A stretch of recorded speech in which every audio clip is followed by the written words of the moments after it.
Hi friends, इससे पहले कि मैं और वीडियोस पोस्ट करूं और आप उसकी हेल्प से सीखना स्टार्ट करें, कुछ चीज़ें मैं आप लोगों से डिस्कस करना चाहूँगा जो कि बहुत ज़्यादा ज़रूरी हैं जब आप किसी भी लैंग्वेज को सीखना स्टार्ट करते हैं। कुछ टिप्स मैं आप लोगों को देना चाहूँगा जो आपको हेल्प करने वाले हैं इन फ्यूचर। जब आप किसी से बात करेंगे या फिर किसी से मिलेंगे तो किन सब चीज़ों का ध्यान रखना है जिससे कि आप चीज़ों को और आगे तक सीख पाएँ।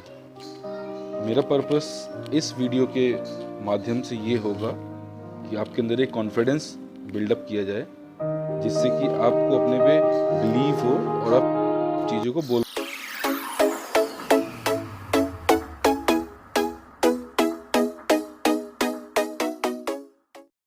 पाएँ।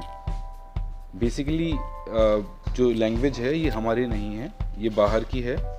हालांकि हमारी लाइफ में बहुत यूज़ होती है। मैं कुछ टिप्स ऐसे हैं जो मैं आपको दूंगा जो कि आपको हेल्प करेगा आपके कॉन्फिडेंस को बिल्डअप करने में। सबसे मेन चीज़ जो है वो ये है कि किसी भी लैंग्वेज को सीखने के लिए हमें प्रैक्टिस करनी बहुत ज़रूरी है। अगर आप किसी चीज़ को लेकर प्रैक्टिस नहीं करते हैं तो उसका सीखना यूज़फुल नहीं होगा। तो मेरी आपसे एक रिक्वेस्ट है, मेरा ये फर्स्ट जो सेंटेंस है वो याद रखिएगा। ये मैं आपको जो बताने जा रहा हूँ उसको आप ध्यान रखिएगा। Practise where you can and when you can. आपको जहाँ भी मौका मिले, जब भी मौका मिले, आपने जो कुछ भी सीखा है या सीखेंगे उसको यूज़ करना हर जगह बहुत ज़रूरी है।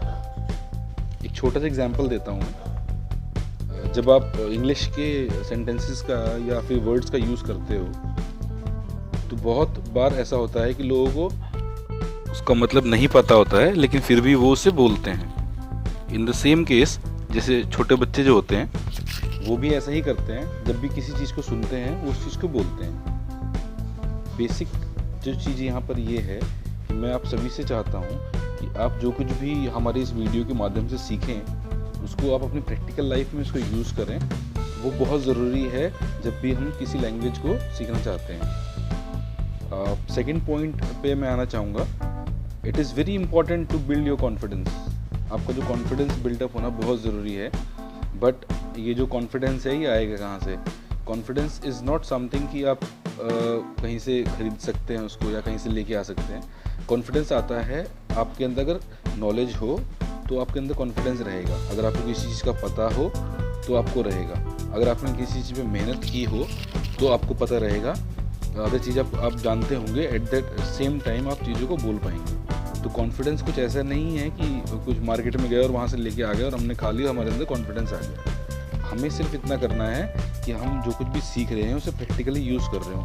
और आप जो कुछ भी सीख रहे हो उस पर आपको बिलीव होना चाहिए कि मैं जो कुछ भी सीख रहा हूँ मैं उस पर कॉन्फिडेंट हूँ और मैं उसे बाहर यूज़ कर सकता हूँ। और बिलीव मी, मैं आपको जो कुछ भी बताऊँगा वो बहुत सही होगा और आप कहीं भी उसको यूज़ कर सकते हैं, कोई भी प्रॉब्लम नहीं आएगी आपके पास। इसके अलावा जो थर्ड पॉइंट मैं आप लोगों से डिस्कस करना चाहूँगा, experiment with the English you know. बहुत बार ऐसा होता है कि हम ये सोचते हैं कि पहले हम सीख जाएं उसके बाद बोलेंगे, लेकिन ये चीज़ संभव नहीं है। पूरी इंग्लिश कभी भी कोई सीख नहीं सकता। आप जो कुछ भी जानते हैं, जितना भी आपको पता है, उस पर आप एक्सपेरिमेंट करें, उसको आप बोलें। हो सकता है स्टार्टिंग में चीज़ें आपको नहीं आएंगी, लेकिन ऐसा भी होगा जब आप के अंदर कॉन्फिडेंस आएगा तो जो आप गलत बोल रहे होंगे कुछ समय बाद वो आप सही बोलना स्टार्ट कर देंगे। उसके बाद जो मेरा फोर्थ पॉइंट है वो है try to respond to what people say to you. बहुत ऑब्वियस सी बात है, आपसे कोई भी व्यक्ति कुछ बात कर रहा है, आप उसे सुन रहे हैं और उसको अगर रिप्लाई कर रहे हैं तो कहीं ना कहीं आपको शब्दों की ज़रूरत पड़ेगी और कहीं ना कहीं आपको सेंटेंसेस की ज़रूरत पड़ेगी। और जब आपको ज़रूरत पड़ेगी उस चीज़ की तब आप आसानी से बोल पा रहे होंगे। फिफ्थ पॉइंट जो बहुत ज़्यादा इम्पॉर्टेंट है, try not to translate into और फ्रॉम योर लैंग्वेज। यस, ये फैक्ट है कि आप जब भी किसी लैंग्वेज को ट्रांसलेट करते हैं तो आप चीज़ों को इफ़ेक्टिवली बोल नहीं पाते। फॉर एग्ज़ाम्पल, जब हम हिंदी में किसी से बात करते हैं तो क्या हम किसी और भाषा को सोचते हैं? शायद नहीं। वैसे ही जब कोई फॉरेनर इंग्लिश बोलता होगा तो आपको क्या लगता होगा? वो हिंदी सोचता होगा।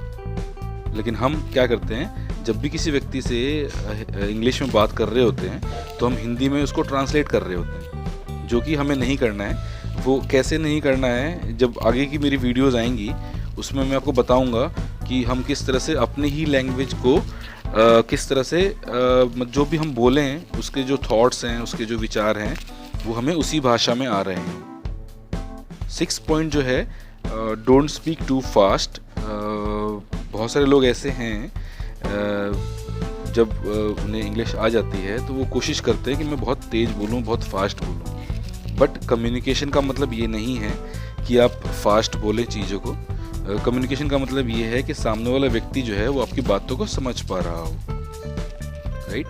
7th पॉइंट जो नेक्स्ट पॉइंट है वो है ट्राई टू रिलैक्स। जब भी आप किसी व्यक्ति से बात कर रहे होते हैं तो आपका रिलैक्स होना बहुत ज़रूरी होता है। अगर आप रिलैक्स नहीं हैं तो आप जो बातें करेंगे उसमें इफ़ेक्टिवनेस नहीं होगी और जो सामने वाला व्यक्ति है वो आपकी बातों को समझ नहीं पा रहा होगा, राइट। जो मेरा नेक्स्ट पॉइंट है, try to become less hesitant and more confident. कोशिश करें कि हेजिटेंट ना हो, मतलब आप चीज़ों को लेकर हेजिटेट ना करें, और कोशिश करें कि आप कॉन्फिडेंट हो जब भी किसी चीज़ को बोल रहे हो आप। Do not be shy to speak. कभी भी बोलने से कतराएं ना, शर्माएं ना। इसके पीछे रीज़न ये है कि अगर आप बहुत शाय हैं और लोगों से ठीक से बात नहीं करते हैं तो ऐसा होगा, people will not be interested in you to talk. और आपने इस चीज़ को नोट भी किया होगा, जो लोग बहुत बातें नहीं करते हैं उनका जो फ्रेंड सर्कल होता है बहुत कम होता है, वो ज़्यादा लोगों के कांटेक्ट में नहीं होते हैं। रीज़न सिंपल सा है, अगर आप किसी से बात करना नहीं चाहेंगे तो आपसे क्यों बात करेगा वो, राइट। इसके अलावा जो लास्ट पॉइंट है, use soft skills while speaking. Soft skills की जो क्लासेस होंगी इन फ्यूचर में और भी वीडियोज़ हैं, उन वीडियोज़ में मैं पोस्ट करूँगा। Thanks a lot for watching this video, and मैं चाहूँगा कि इसे ज़्यादा से ज़्यादा शेयर करें ताकि और भी लोगों को इससे बेनिफिट मिले। And keep waiting for my next video. और जो मेरा नेक्स्ट वीडियो होगा वो सीरीज़ स्टार्ट होगी उसकी। उस सीरीज़ में आपको क्लासेस जो एग्जैक्टली हमें बोलना कैसे है उन सब चीज़ों पे वर्क करेंगे हम। Thank you for watching my channel and have a nice day. Thanks a lot.